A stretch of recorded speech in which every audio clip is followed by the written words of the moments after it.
legado que ele deixou. Aturdido ele pode ir, na sua dor seu martírio surgir, e andar sobre o mar ele pode, como avatar desse orbe. Se o universo vem devagar pro templo de Judá ajudar, canta a natureza, ele pode nunca mais voltar. Se o universo vem devagar pro templo de Judá ajudar, canta a natureza, ele pode nunca mais voltar.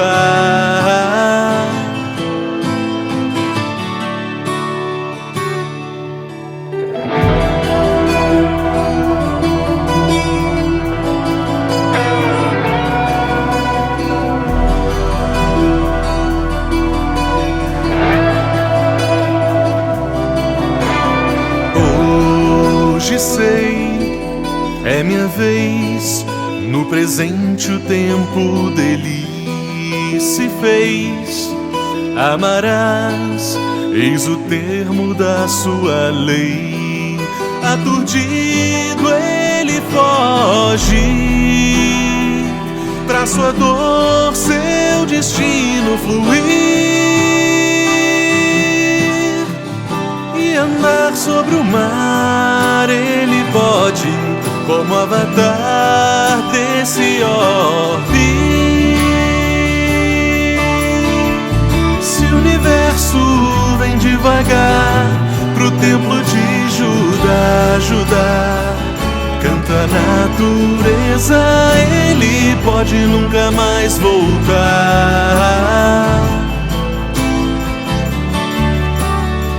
Se o universo vem devagar pro templo de Judá ajudar, canta a natureza, ele pode nunca mais voltar.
Bom, e foi aqui, né, Rogério, que a gente começou a loucura, né?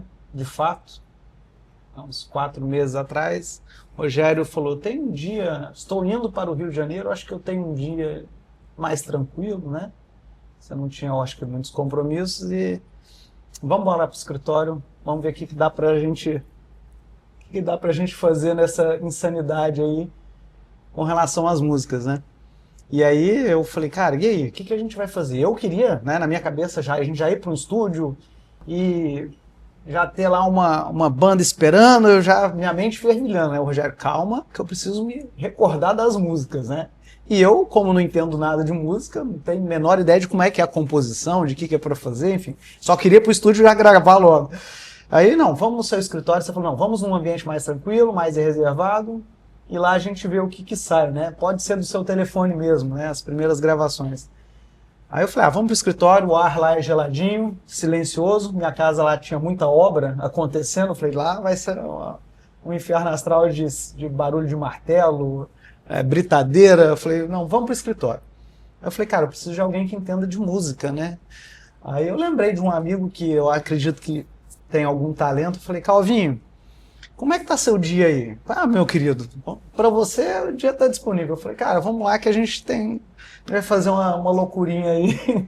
A gente vai falar de música, né? Eu nem sei se eu pedi pra você trazer o violão na época. Nesse dia você pediu pra eu trazer o violão, Pedi. mas no final quem dominou o papo foi nosso querido Janval, tocando várias músicas aí, autorais, né? Foi incrível. E foi assim, né? Inusitado, chamei ele de última hora, o Rogério e eu pra gravar no telefone.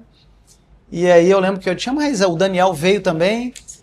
Eu só sei que, moral da história, a gente tinha um violão que é esse que tá ao lado do Rogério aqui, que por um acaso é da minha amiga Tati, doutora Tatiana. Ela tinha a vontade de aprender a tocar violão e uma amiga dela, não sei por que motivo, acho que deu esse violão a ela. Então o violão estava novinho, 0 bala, e aí eu achando que isso tudo era muito bom, né? Olha, um violão novo, né? 0 bala, excelente. Coitado do Rogério. O violão nunca tinha sido afinado, a primeira vez a corda, sei lá, dura, sem amaciar, ele sem paleta, sem nada. E vai ele lembrar das músicas, trazer todo o conteúdo, ainda ter que brigar com o violão ali. E aí gastou todo o dedinho dele ali no violão, mas no final acabou saindo alguma coisa, né? Coisa até demais, foi incrível, né? Foi um momento mágico que a gente viveu ali. Eu que não conhecia Rogério até então. Outra pegadinha. Não conhecia Rogério, todo o trabalho que ele tem, né, com a RC. Achei incrível tudo que eu pude presenciar ali naquele momento e adorei. Até acompanhei muito dos trabalhos do Rogério posteriormente. Achei muito bacana, inclusive. E estamos aí hoje, né? Depois daquele papo maravilhoso, aquele dia de muita música, estamos aqui hoje dando continuidade a esse papo musical. Papo musical. Eu lhe confesso que quando eu vinha no táxi para cá, estava na Praia Vermelha, estamos vindo para cá, estamos aqui na Cinelândia, no Rio, eu me lembrei no táxi de 2 momentos da minha vida. Um, quando eu estava lá na ilha de Patmos, na Grécia, indo num carro meio desconjuntado para a gruta onde o apóstolo João tinha vivido os últimos anos da sua vida. E lá ele escreveu o Apocalipse. Exatamente, o Império Romano perseguindo o último personagem, o último e único vivo que havia convivido com Jesus, né? Então o Império Romano deixou João, já estava muito velho. Um dos moicanos. Lá na ilha de Patmos, e eu indo para aquela coisa lá, e o que é que eu vou fazer nessa gruta? Eu não sou uma pessoa de fé. E fui lá na gruta. É claro, tem uma fila, você não pode demorar muito na gruta. Eu fui lá só para homenagear, e fazia parte da questão turística, o navio lá que aportou. Eu estava em Istambul e eu e Márcia fizemos esse passeio, íamos para Atenas, e quando eu entrei na gruta, aí, cara, senti realmente... Essa foi a primeira vez. A segunda vez foi quando eu estava indo de táxi para participar do programa Jô Soares.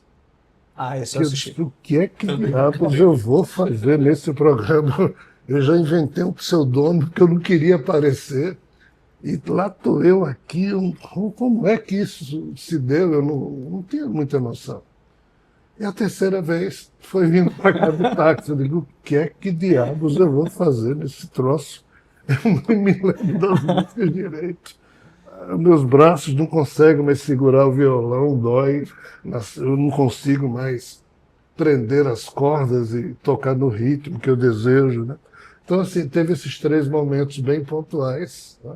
E em todos os 3 eu me surpreendi. Na gruta, com a energia que lá existia, em Jô, com a generosidade dele para comigo, e aqui com a nossa interação, e as músicas foram surgindo. Eu digo, rapaz, aquela gruta ali de Gabriel é tão encantada quanto a gruta de João. Pô, que satisfação escutar isso, olha aí. Presentão, já ganhei um presente aqui, muito bom.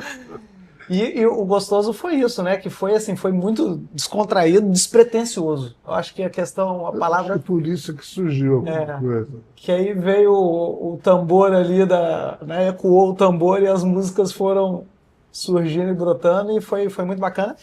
Esse conteúdo, como se diz, é um make-off, né? Que a gente tem, que muitos trechos ali foram gravados. Uhum. E aí, com a sua permissão, em algum momento a gente pretende colocar isso também nas mídias sociais. Eu acho que tem uma galera aí, os estagiários do Caos, com a Denise, que fica me cobrando, Gabriel, o que vocês estão fazendo? Gabriel, me passa alguma coisa. Eu falei, no momento oportuno, mas eu dou um spoilerzinho, eu mando 15 segundos, 20 segundos, e mando com aquela mensagem temporária, né, não pode ainda divulgar. E ela fica ali doida para colocar isso para frente, para escutar, para, né, absorver e para replicar, né? Então, assim, tem muita gente esperando aqui esses conteúdos que a gente tem feito aqui, tá todo mundo ansioso, e eu acho que em breve a gente vai começar a dar os primeiros spoilers de fato, né? A primeira música já foi gravada, ainda que não foi finalizada, e essa que eu chamei de Retorno do Avatar, isso aqui eu fiz, não me lembro exatamente quantos anos eu tinha, mas só assim para a gente situar um pouco a...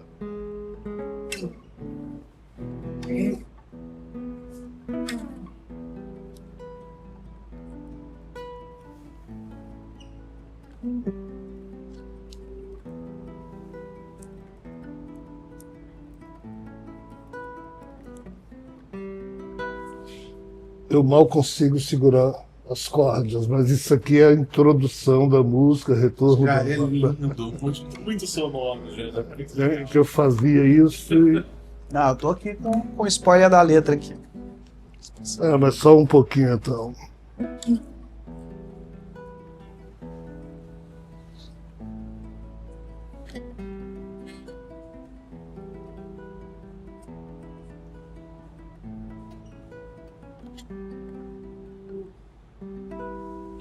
Hoje sou muito mais do que quando ele veio e não voltou.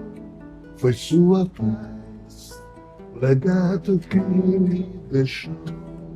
Aí agora sobe para um tom que minha voz não chega. Chama o Jorge. Mas assim, é só essa palhinha aqui do início. O tema ele é bem singelo, ainda que a música mesmo a gente colocou guitarra. E ficou... bateria brava.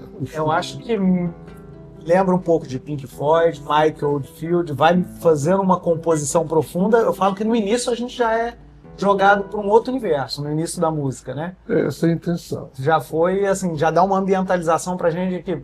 Que cenário é esse que eu tô entrando aqui? Eu, quando tinha, acho que, sei lá, 20 e poucos anos, minha esposa era do Banco do Brasil, eu da Caixa Econômica, fomos transferidos para Mossoró e, obviamente, campeonato de futebol bancário da cidade de Mossoró. Eu era do time da Caixa Econômica Federal. Zagueiro, atacante, qualquer qualidade. Aí eu e meu goleiro, a gente subiu na mesma bola, a mão dele bateu de leve aqui na minha garganta. Desde então, minhas cordas vocais saíram do...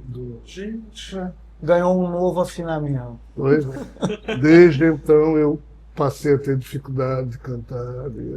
Igual você que resolveu só fazer palestra e utilizar a voz para... Usa pouco a voz, né? Usa pouco. 3, 4, 5 horas Naquele dia que consecutivas. eu vim gravar aqui, 2 dias antes eu tinha feito palestras sexta, sábado e domingo em algum lugar. E eu falei mais de 12 horas.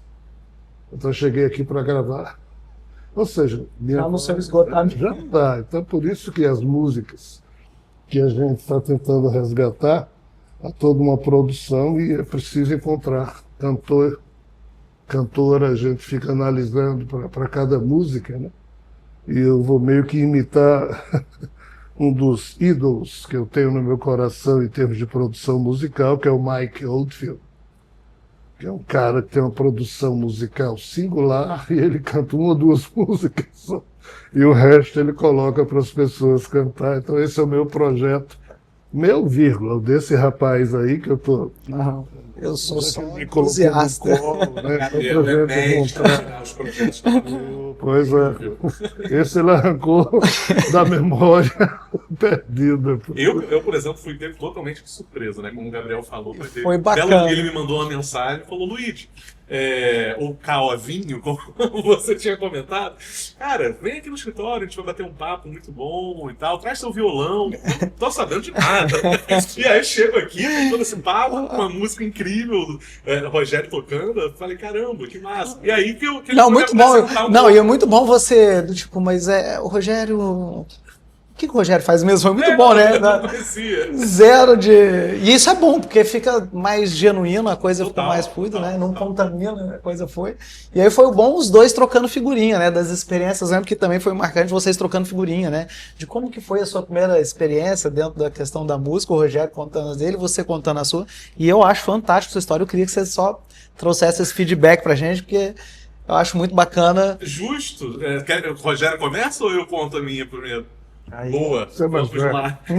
Assim, a musicalidade em si comigo vem desde criança, né? Eu já tocava piano, tinha um piano em casa já desde criança, então acabei pegando a afeição, nunca fiz aula nenhuma, mas aprendi a tocar um instrumento.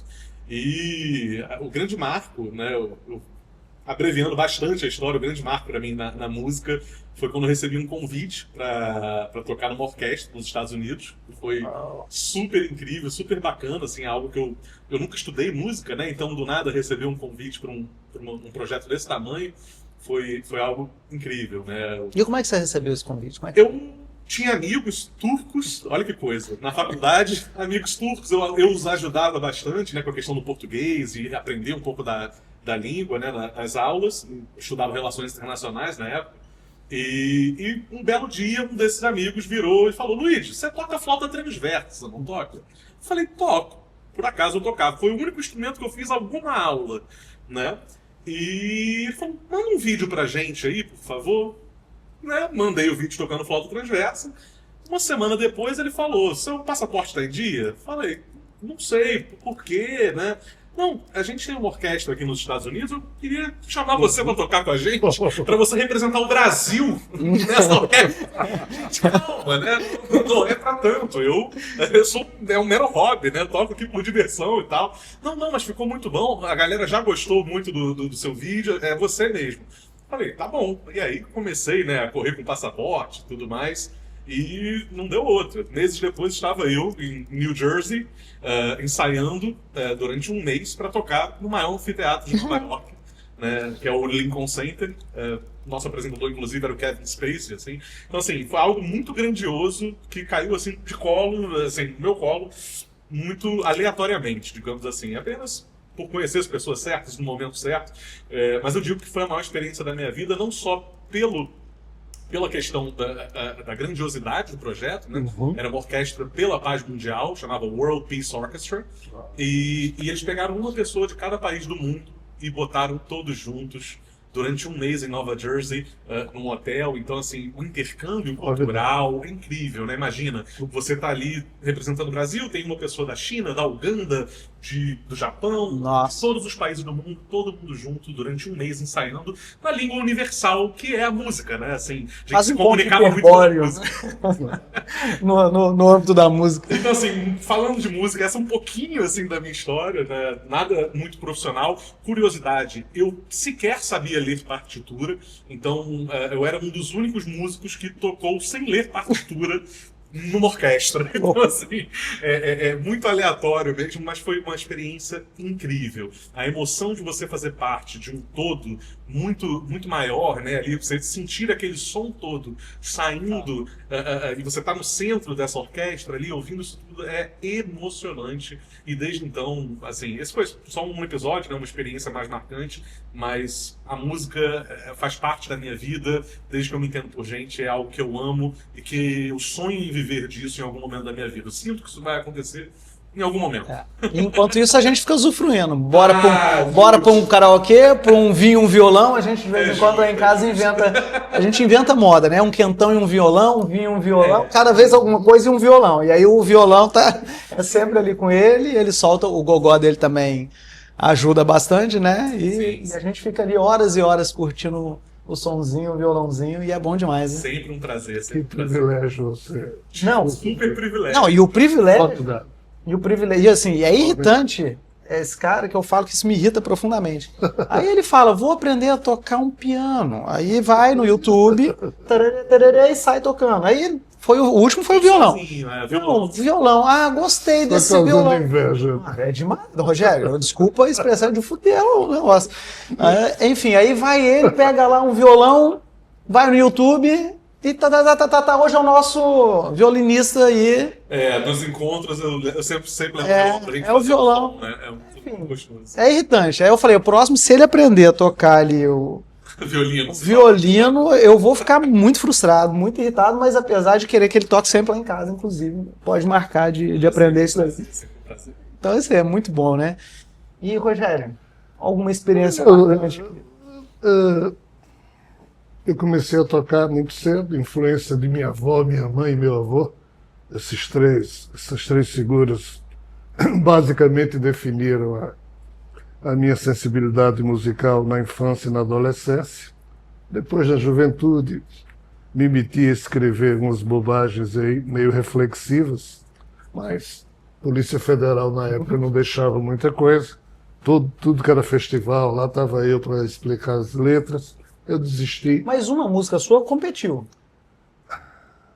Mas aí foi uma chamada, eu nem me lembro mais, não sei o que de Cinderela, foi uma coisa meio boba. Mas assim, o que mudou um pouco, eu estou me lembrando aqui, em algum momento ao longo da minha vida, eu escutei essa música aqui de John Lennon. Vou dar só uma palhinha devido à questão dos efeitos dos direitos autorais.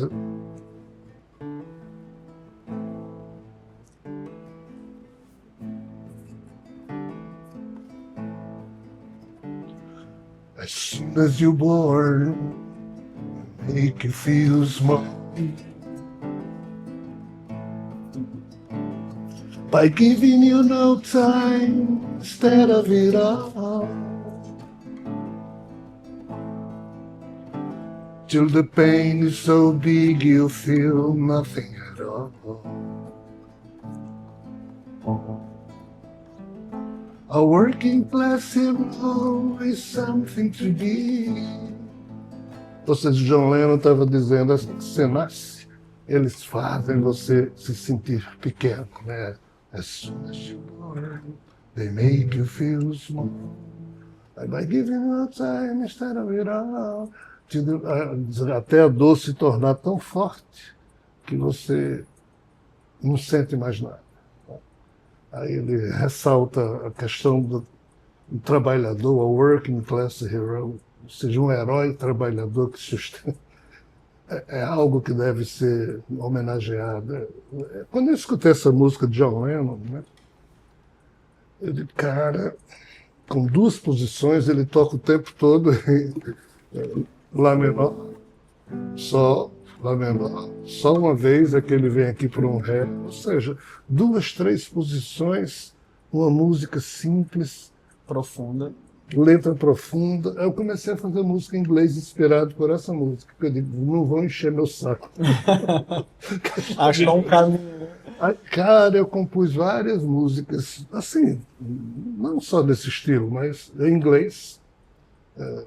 Reflexivas, críticas, e foi bom porque eu desenvolvi um pouco meu inglês na época, né? Mas assim, esse momento foi um momento marcante. Mas também foi solitário.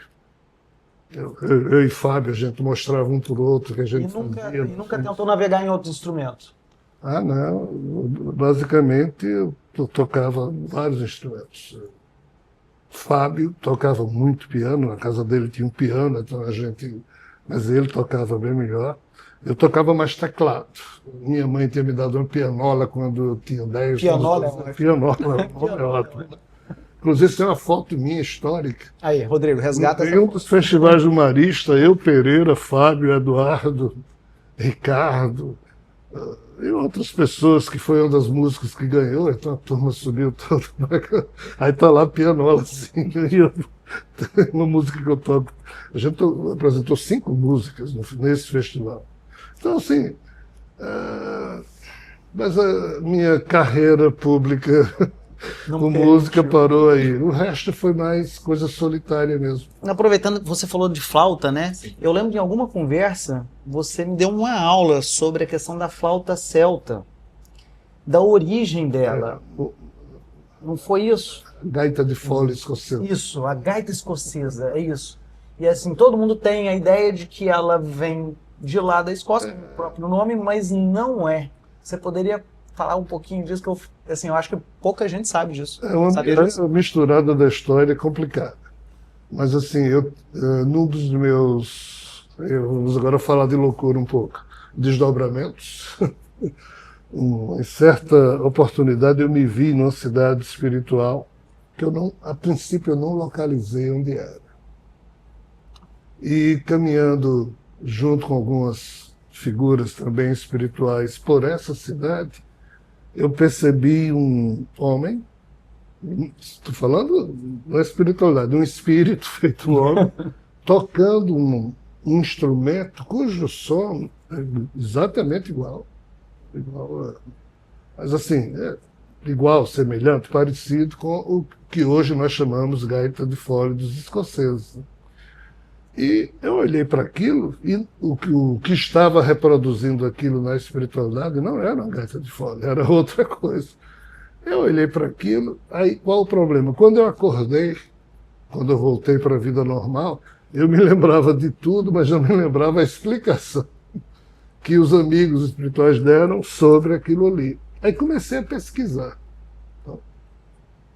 E uma vez, eu estava no País Basco, com um amigo que lá reside, e a gente estava passando em uma das cidades do País Basco, salvo engano meu, lá tem um bairro chamado Portucália. E eu vi uma foto de algo parecido com o que eu tinha visto na espiritualidade. Aí fui estudar mais, aí descobri que de fato foi na Galícia, ou seja, ali no norte, Portugal, Espanha. Na Galícia é que surgiu pela primeira vez aquele instrumento e era um povo celta. Mas os demais povos celtas também terminaram pegando ou desenvolveram esse instrumento, e o fato é que quando isso subiu para as tribos celtas do norte, de alguma maneira isso chegou na Escócia.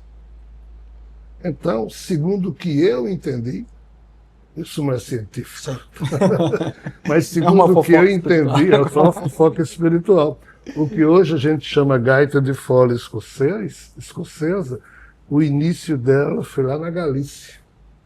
E recentemente eu e o Rodrigo estivemos em Vigo, uma cidade lá na Espanha, subindo Portugal. Quando acaba Portugal, tem um restinho da Espanha ainda lá, o início da Espanha. Noroeste. No norte. Então tem a cidade de Vigo, e quando nós estávamos dormindo lá em Vigo, no hotel, eu tive um desdobramento também.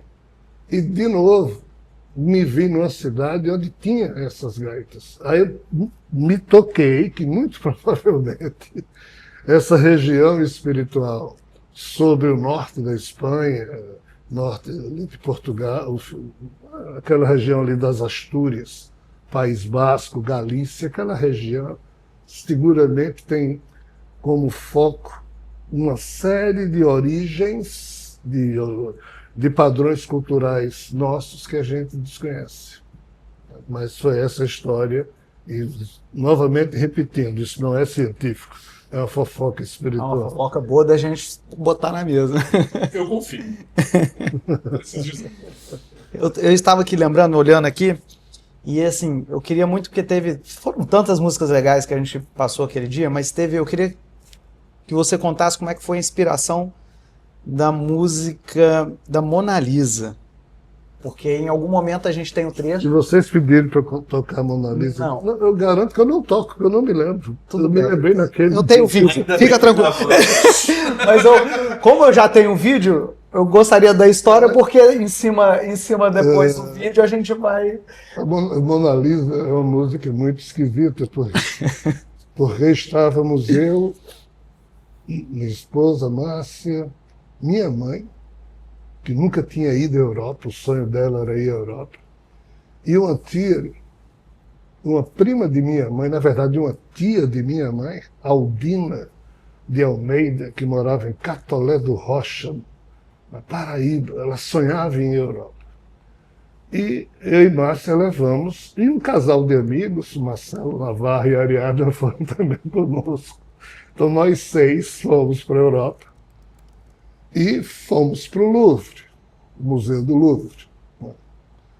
E essa minha tia Aldina, ela, coitadinha, ela já era muito idosa, tinha 80 anos já na época, ela mal conseguia dar um passo, mas andou a viagem inteira.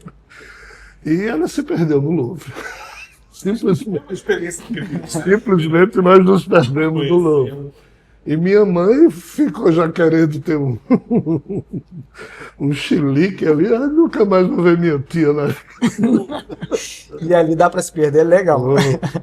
E eu nunca recorro aos espíritos, nunca eu peço nada a ninguém. Mas assim, eu estava a ponto de correr ali. De um SOS. Cadê a tia? De repente, quando eu vejo minha tia de costas olhando para o quadro da Mona Lisa, lá na frente, que era muita gente vendo o quadro da Mona Lisa. Aí eu fui e falei, oi tia, cheguei, não falei que ela tinha se perdido nem nada, ela também nem notou. Ela estava tão extasiada em estar no Louvre que ela nem notou que estava sozinha. E a história da música Mona Lisa veio daí. Incrível.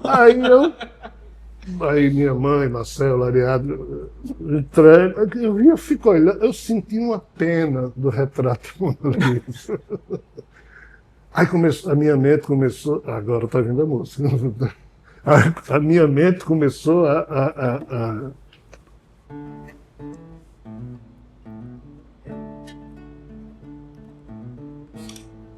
alguma coisa. Eu lembro que era por aí. Bem, aí começou, eu não preciso... É que eu não sei se o som vai sair aqui, Eu mas não eu preciso tenho. de instrumento para fazer música, o instrumento está na minha cabeça. Aí eu comecei a fazer ali a música, né? E quando nós íamos saindo do Louvre, eu imaginei eu levando o retrato de Mona Lisa para poupá-la. Então eu tenho tem um refrão na música que eu dizia, em Paris, roubando Mona Lisa e você preso por um camburão, alguma coisa assim, eu coloquei na letra. Eu não sei se você... Tem aqui. Mas foi assim. Só que eu nunca escrevi. Provavelmente aqui. Foi em Paris, em plena contramão, ainda que dentro de um camburão, levei Mona Lisa no coração. Já que eu não podia levar o retrato, levei a imagem no meu coração. E eu fiz essa música ali e não tinha violão. Ficou na cabeça rodando. Eu nunca nem comentei isso com ninguém. Não sei se comentei com o Marcelo. Muito legal você contar essa história. Até antes da gente estar aqui nesse papo em frente às câmeras, eu até comentei com você que essa foi uma das músicas das quais pincelamos no nosso primeiro encontro que mais me marcaram, que eu gostei mais. citava um pouquinho ali da quimera, até comentei com você que tem a parte que passa da É quimera. a quimera inglesa. E aí eu comentei que essa foi a música que mais me marcou daquele dia do nosso primeiro encontro, onde pincelamos algumas músicas, algumas composições. Muito bacana conhecer a história agora por trás. Mas De foi fato, assim, cara. curioso, né? Muito uma história. Eu fiz essa música, isso foi em 1994 que eu e Marcelo viajamos. Eu nunca mais cantei essa música na vida. Nesta sala, no nosso encontro. Você vê que memória, hein? Não, um resgate ali de arquivo de download que... Realmente, assim, a minha vida musical sempre foi solitária. Porque eu desisti. Não, a gente está aqui para mudar Eu isso, desisti, né? vai mudar. Por aí. Mas foi assim, fiquei com pena de Mona Lisa, mas eu me lembro mais de minha tia, Aldina, do que a própria Mona Lisa. Ó, eu acho que eu consegui. O som tá bem no fundo, mas...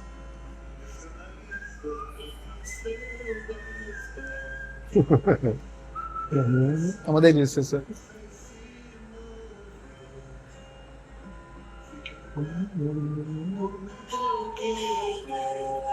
E depois... Oh, ele gravou!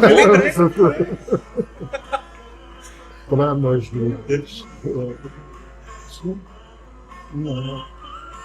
Resta um quadro na parede. No Museu da Tentação. Oh, não.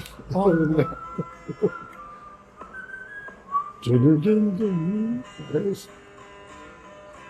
Lembro. Você guardou mesmo, olha. Eu Que tava aqui, bacana. lembro, foi a que eu mais gostei.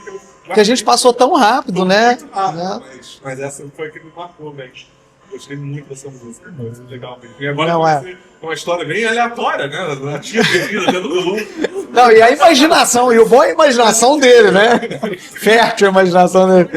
E ele foi contando e eu imaginando a cena dele saindo no nariz, camburando, eu fiquei vislumbrando todo esse acontecimento aí. Muito bacana mesmo. Essa foi uma das que marcou realmente esse dia que a gente gravou aqui. Agora tem uma outra aqui, que é polêmica, mas é importante, né? Que é o Caçador de Marajás. Qual foi essa inspiração, Rogério, para essa? Conta pra gente. Não, eu vi Fernando Collor discussando. Teve o debate famoso de Lula e Collor na Rede Globo, que a Rede Globo tentou proteger Collor de todo jeito. Mas que seja, eu fiquei olhando assim, e de cara, como é que diabos figuras que poderiam caminhar numa direção se perdem, né? E terminam usando a sua própria capacidade, a sua eloquência, os seus talentos para questões menores. Quando a gente se corrompe, quando vende alma, né? E uma vez eu estava vendo o Collor falar, mas tinha violão em casa. Aí fiz alguma coisa mais ou menos assim, não sei se eu me...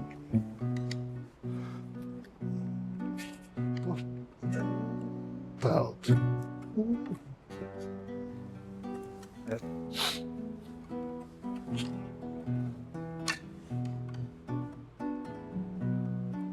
Por pouco penso... Vai ficar alto aqui. Vou ter que mudar aqui.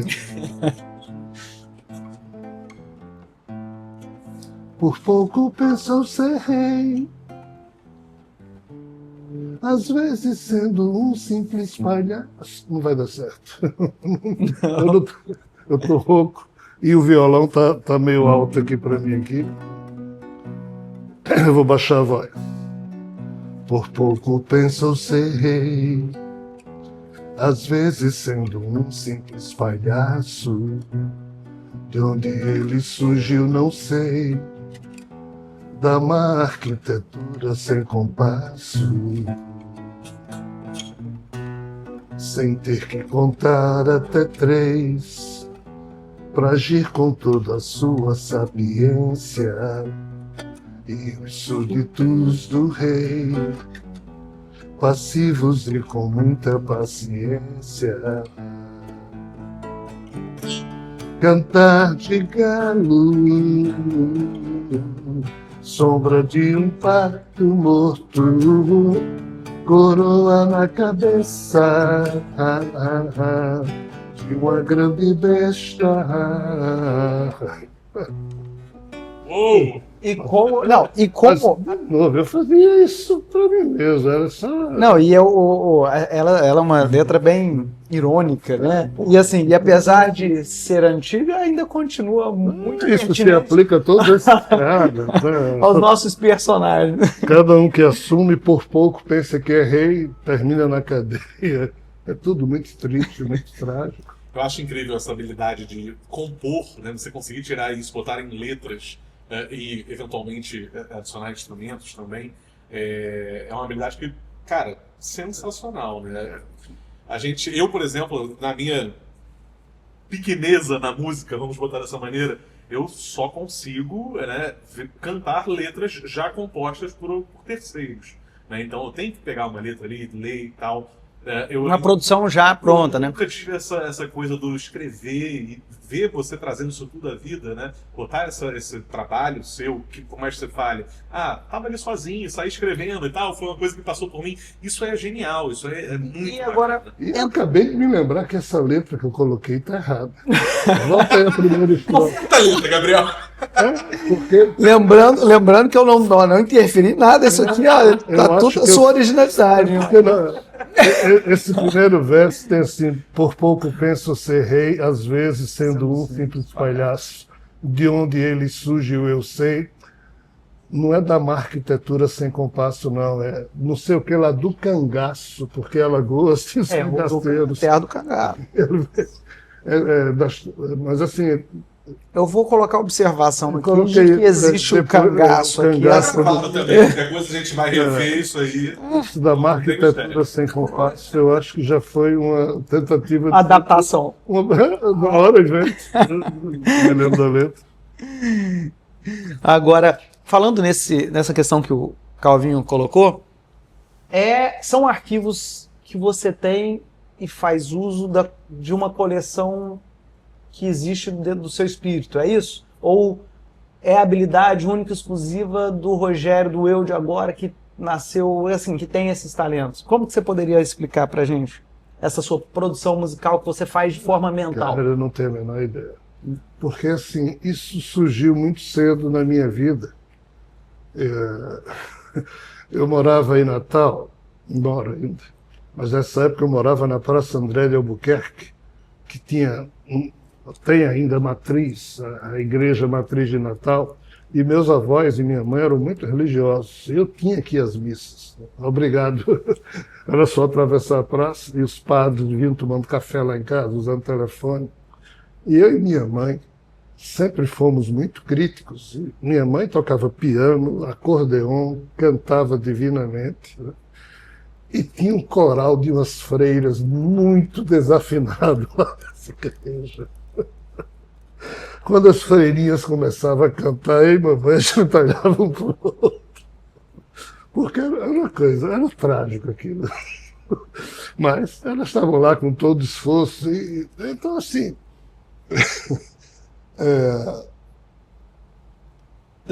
quando a gente voltava da missa, a gente ficava comentando, e eu terminava aprendendo todas aquelas músicas que se cantavam na igreja católica.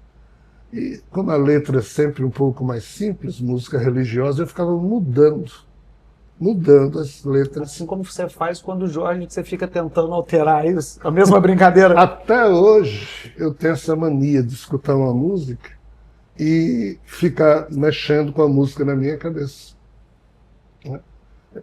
Principalmente em português. Então eu fico mexendo. A partir daí eu terminei começando a construir. Na época de Renato e seus Blue Caps, vocês não eram nascidos, mas eles tocavam as músicas dos Beatles, mas as versões em português. Tudo que era música dos Beatles, que fazia sucesso, aparecia aqui pra gente no Brasil, né? Cantado em português. Rony Von, formidável, né? Cantores maravilhosos tinham nessa época. E eu gostava da música dos Beatles, então eu tocava aquilo em português e em inglês. Aí começava a perceber, começava a fazer músicas parecidas. Quando eu via, eu estava com minha mente retrabalhando essas músicas. Eu retrabalhei muitas músicas, principalmente, mas no nível de português. Renato e seus Blue Caps, que era a música dos Beatles.